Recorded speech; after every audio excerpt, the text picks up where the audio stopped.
আজ রাত 12টায় এক পেটিনি তোর স্বামীর ঘাড় মুটকে মারবে, তুই ওকে বাঁচা। কিন্তু আমার স্বামী তো আমাকে মেরে ঘর থেকে বার করে দিয়েছে তন্ত্রমা। চোখটা বন্ধ করে দেখ তোর স্বামী কত বড় বিপদে।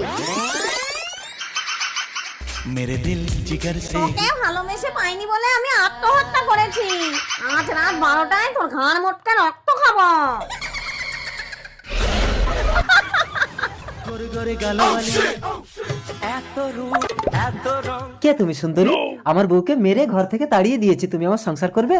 তোমার মতো তোকে পেলে করব না প্রেম, তাকে হজ কি না। আমার স্বামীকে বাঁচাতেই হবে তন্ত্রমা। স্বামী স্বামী স্বামী দরজা খোলো স্বামী। মেরে ঢোল শালা নির্লজ্জ মেয়ে ছিল, এত মার খেয়ে হয় না, তা আর 2-4 ঘা দিয়ে দূর করে দিয়ে আসি। জানো না তুমি সোহাগ রাতে বউকে ছেড়ে যেতে নেই। আমার স্বামীর ঘাড় মোটকে রক্ত খাবো। ঘাড় মোটকে রক্ত খাবো। जय हनुमान ज्ञान